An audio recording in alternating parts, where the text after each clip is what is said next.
everybody. We're the Bayou Boys. I'm Boudreaux. And I'm Thibodeau. And there's three things that we love doing. Eating boudin, eating crawfish, and watching WGS-TV.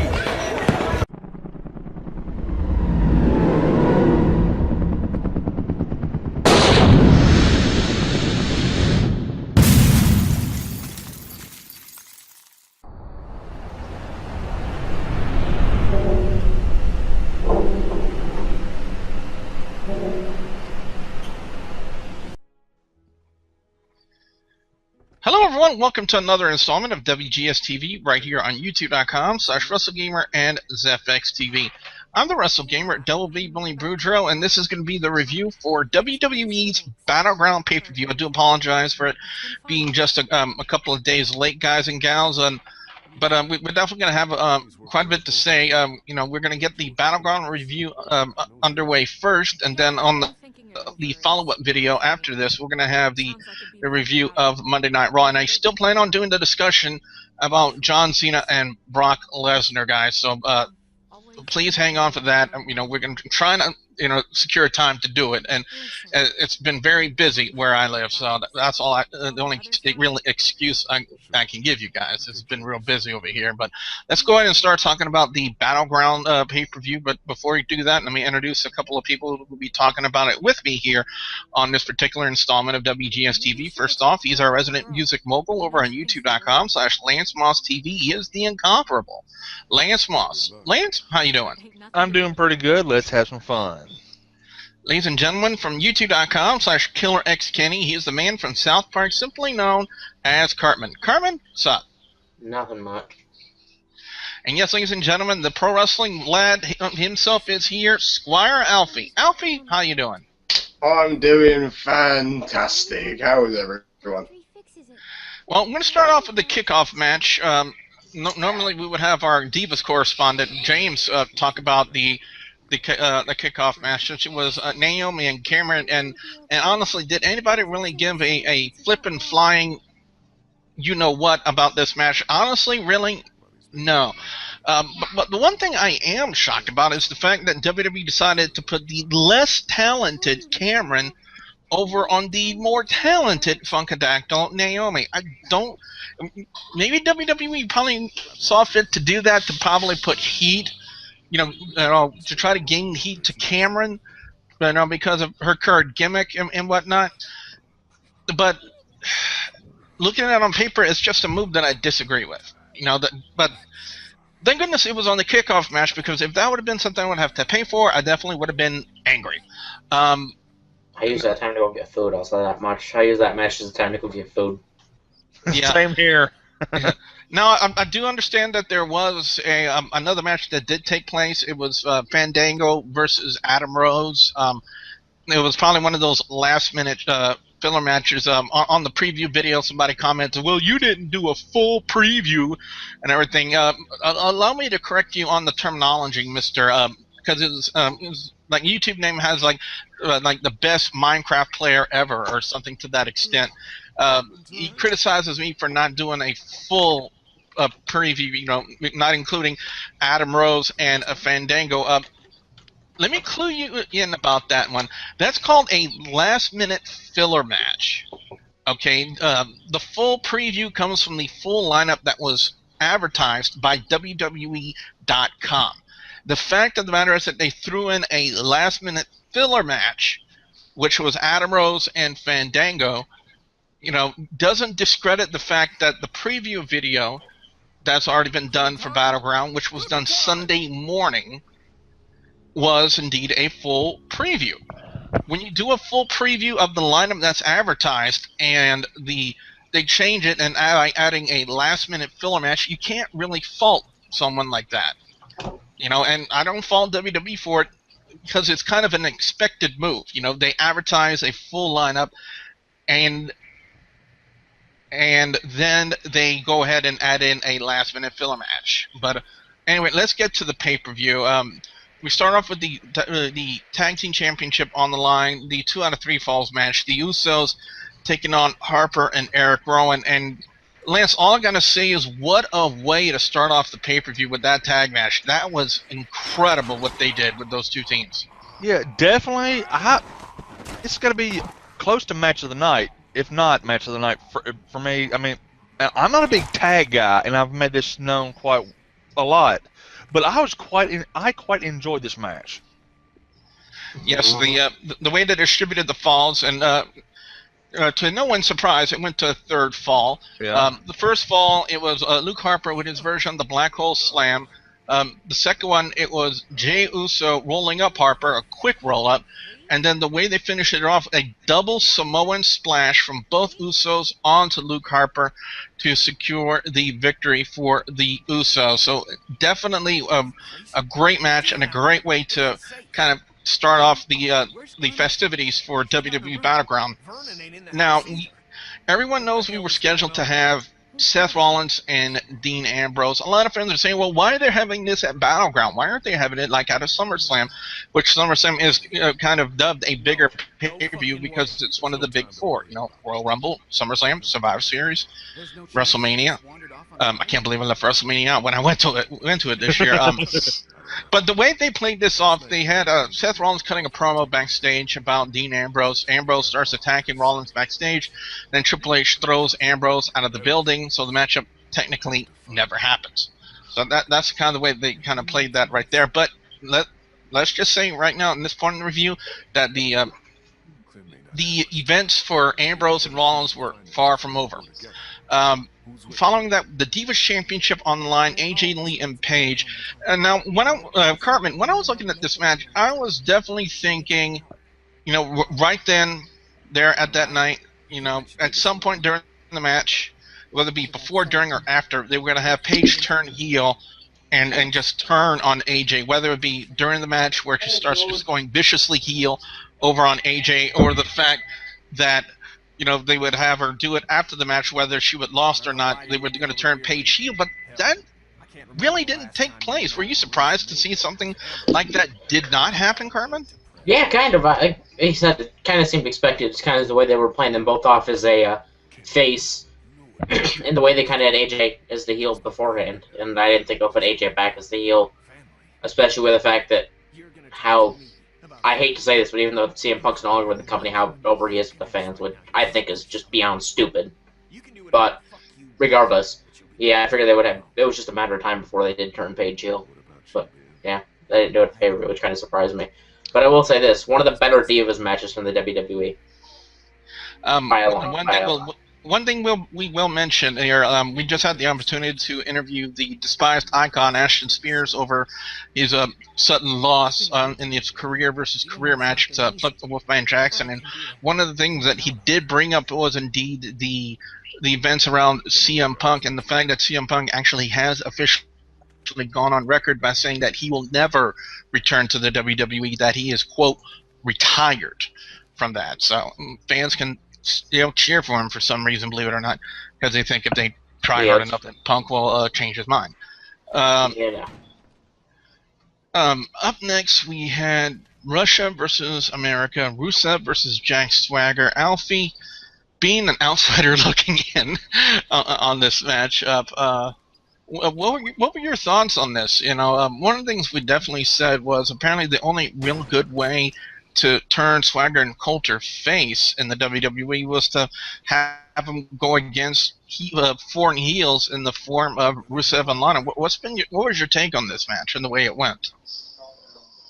My take on it, well, yeah, that is pretty much. I called it that was the only way that they were going to ever turn face as a team, and I don't really have much to say on this apart from, yeah, I thought it was pretty good.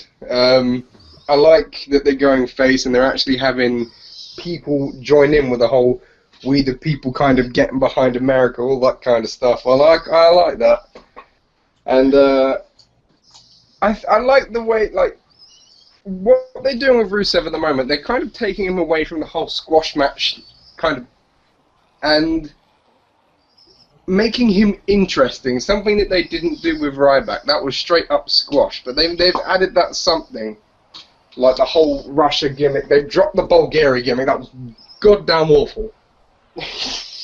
And he's working really well, so yeah, I'm content. I'm happy with it.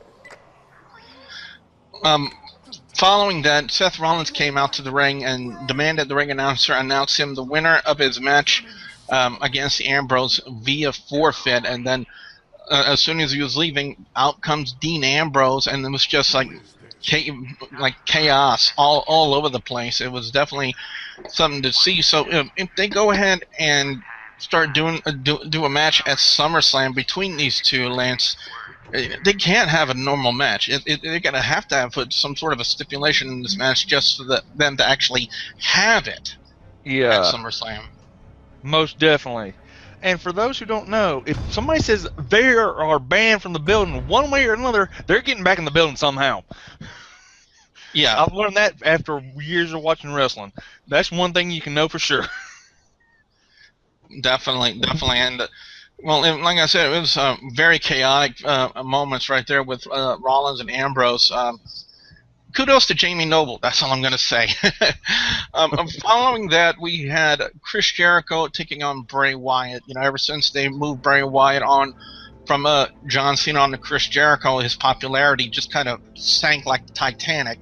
Fans starting to get on Wyatt's case. Like I said, I even mentioned it on a review of SmackDown just a couple of weeks ago when he was cutting a promo on Jericho. All the fans were chanting boring over on Bray Wyatt, and it was indeed a very interesting match. Now on my preview video, I kind of picked for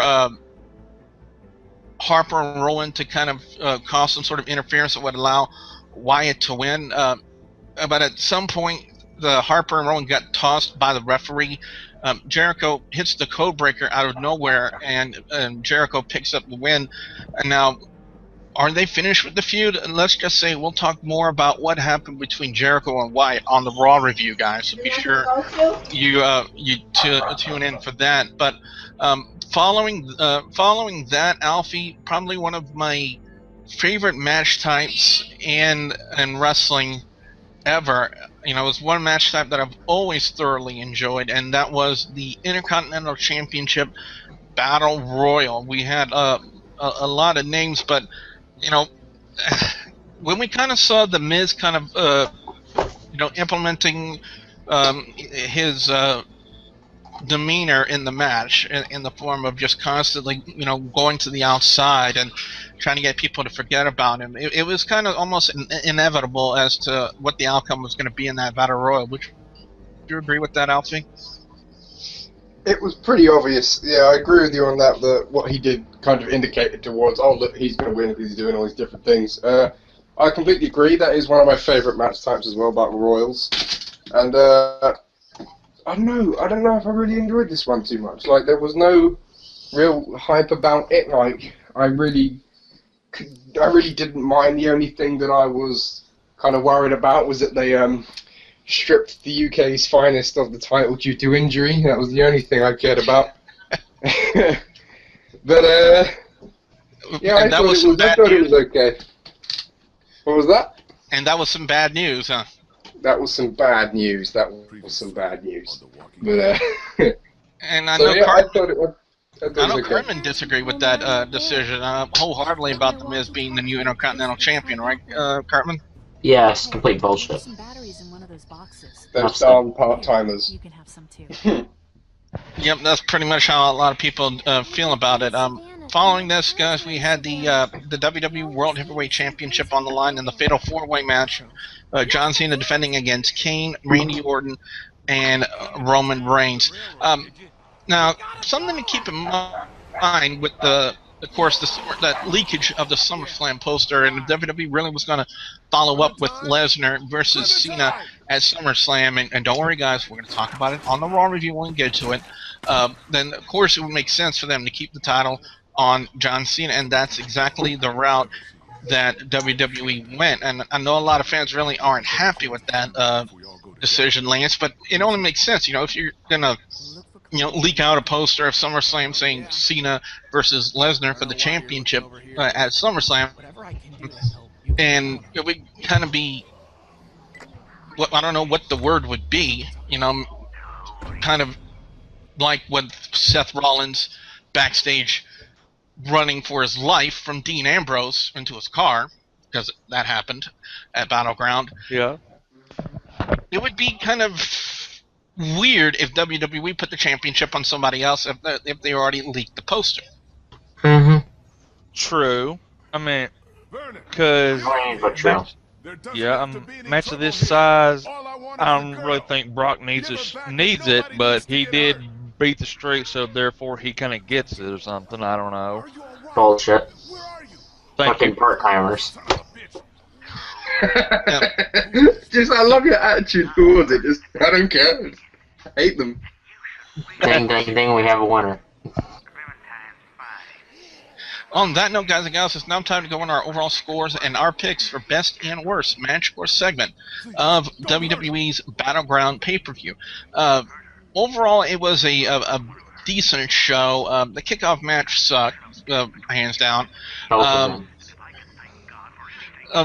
One thing I will give a mention to during the Intercontinental Championship Battle Royal, what the hell was Damian Sandow wearing? I mean, he was like in Miami gear, and I'm not talking about the Miami Heat. I'm talking about like beach gear. You know, goggles on. He had the stuff on his nose. He was wearing like a little straw hat. Yeah, and then the swim trunks and everything like that, and garters on his legs and shoes. I'm gonna say one thing. What the hell has WWE done with that gimmick? It's beyond stupid at this point. Gone the way of Charlie Haas, as a lot of people would think. As far as best match of the night, I'm definitely I'm going to give it to the tag team match between the Usos and Harper and Erick Rowan, with the Fatal 4-Way and Jericho and Wyatt in a very close running for it. This was overall a very, very good show. You already kind of heard what I had to say about worst match of the night. It's got to go to kickoff match, Naomi and Cameron. That was just an utter disaster. And one thing I'm going to note, commentary was indeed very, very, very lackluster during this pay-per-view. Maybe I'm just being overly judgmental myself, you know, for being a commentator with over 6 years experience here in Louisiana. But when commentary is lacking, it really takes away, you know, the energy of the match. And you can see evidence of it definitely, especially from the Jericho Wyatt match. There were spots that just were overlooked, that they did not call. They rarely analyzed any of the move sets, you know, that they did. You know, they were like, that's what I hate, you know, when they don't call the spots, you know, and they start talking more about Flo Rida being on Monday Night Raw the next night and stuff and crap like that. That really upsets me. And you know, to do it one time, I can understand that, but you know, when they start talking more about what's going to happen on Monday Night Raw the next night instead of actually taking time to properly call the match, that's what starts to infuriate me, because of the fact that, you know, they really just need to get back on the ball when it comes to commentary, you know. But like I said, maybe it's just me. I noticed a lot of fans also in the YWC. You know, a friend of ours, Schleg Daddy from OTR Essential, he even did a commentary talking about, you know, guys like Tenay and Michael Cole and stuff like that. He kind of feels the same way I do about it, about how commentary has really just been overly just, you know, bottom of the barrel is what it's been. You know, a lot of people probably would say right now that Taz is a better commentator than Mike today, and that's actually saying something right there. But again, it's just the little things that just start to pick at me and aggravate me. You know, when they don't call all the spots, you know, they, instead of talking about the current match in the ring and what's going on in the ring, you know, and they start talking about, you know, what's going to happen at the next show, and they're going to talk about, you know, their special guest and trying to give, you know, some dude credit who has no business even being in the WWE or even on WWE programming for that matter, which will kind of give you a little bit of an indication of what I'm going to say about Flo Rida on the Raw review, by the way. And it won't be anything nice either. So if you're a Flo Rida fan, what the hell's wrong with you?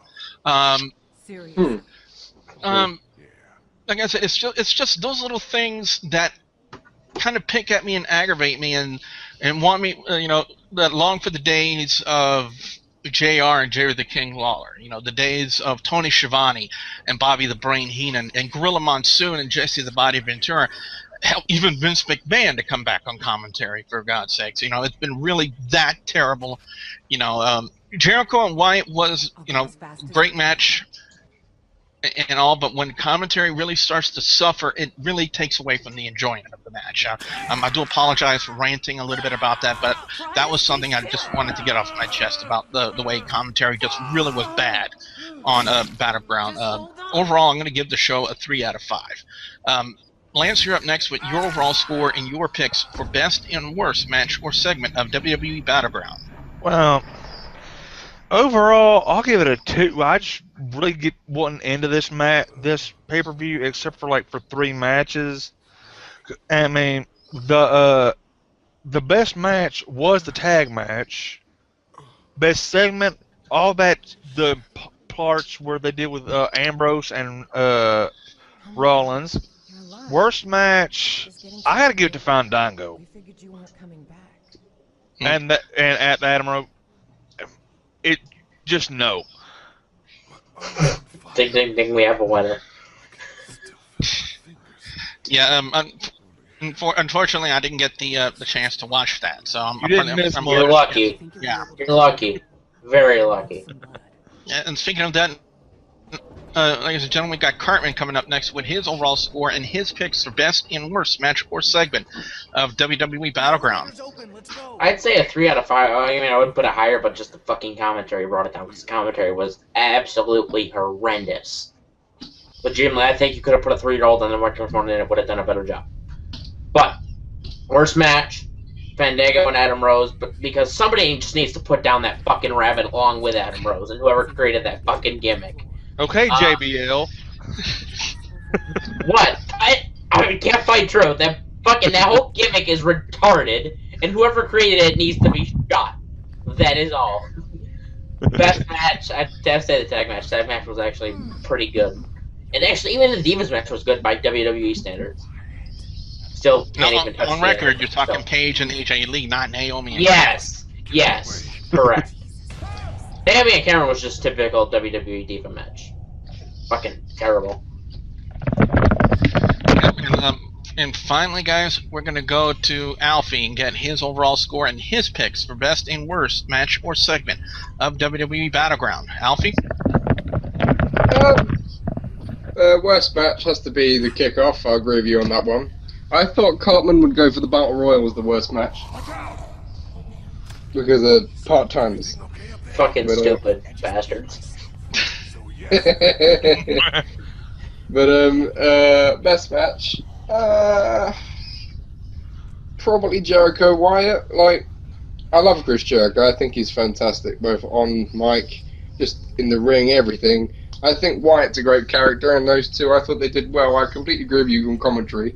And I've always said commentary died when JR and King stopped commentating. That was my 2 favourite partnership of commentators, and after that it's just been meh.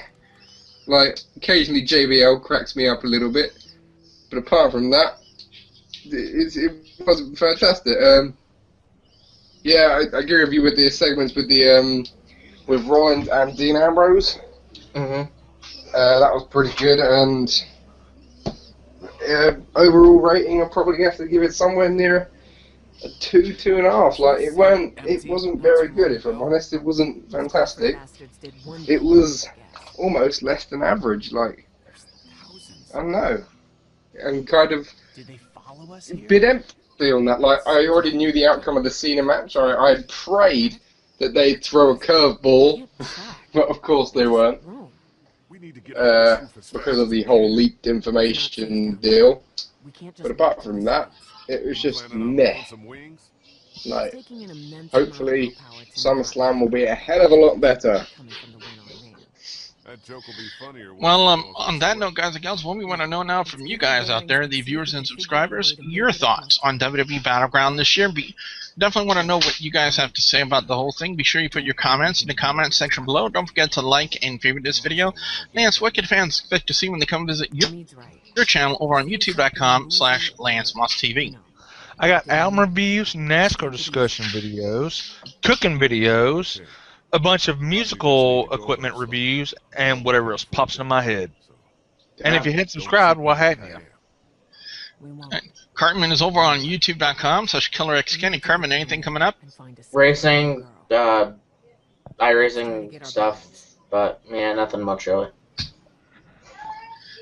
And ladies and gentlemen, the Pro Wrestling Lad Alfie is on Facebook with his own page. Alfie, I got anything coming up on there? I've been a bit inactive recently. I'm hoping to get back into the swing of things, but yeah, you'll find me over there at facebook.com/Pro Wrestling Lad, and yeah, I'm always floating about, doing what I'm doing. I've been a bit busy recently, but hopefully I'll be able to sit down and get back to work. Fans, don't forget to like the Facebook page, facebook.com/WGS-TV, where you always have a chance to live chat with me during the Monday Night Raws, the Impact Wrestlings, the SmackDowns every week on Facebook. And don't forget to please subscribe to youtube.com/WrestleGamer and youtube.com/ZFXTV Network if you haven't already. So for the incomparable Lance Moss from Lance Moss TV, the man from South Park simply known as Cartman, and the Pro Wrestling Lads, the Pro Wrestling Lads, Squire Alfie, I'm the WrestleGamer. Double B Billy Boudreaux saying thank you very much for watching. Sayonara. I don't know. What do you think?